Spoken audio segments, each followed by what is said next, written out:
Every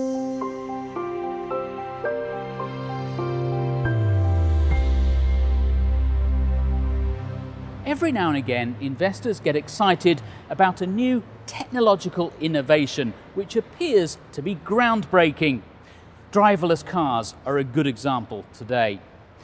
Economists sometimes refer to this as new era thinking. The concept of new era thinking has been associated with Bob Shiller, the Nobel Prize winner. It was Shiller that really first coined this phrase.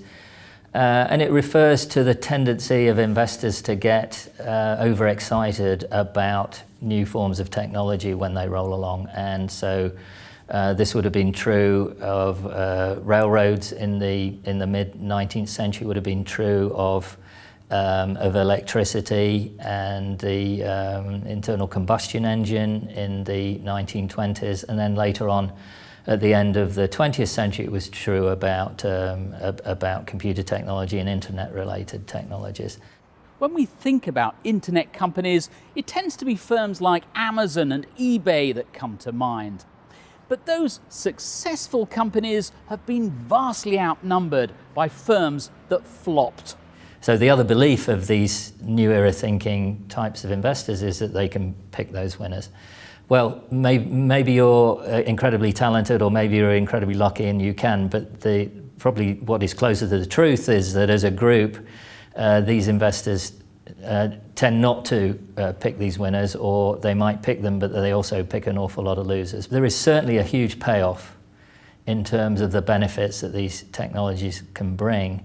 But it was William Nordhaus, the famous Yale economist, whose research has shown this to be true in the case of electricity and also with computing, that these huge payoffs we get in terms of productivity accrue to the economy as a whole, and in particular the vast majority of those gains accrue to the users of the technology, and only a sliver of the benefits actually remain with the investors. So why should it be that it's consumers rather than investors who chiefly benefit from technological innovation?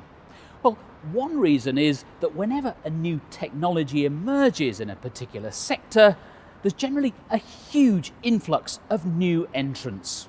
You get a lot of investment, partly financed by money that's raised during the bubble on the stock market, and that new capacity drives prices down. And so the firms, therefore, are facing this steeply declining price curve.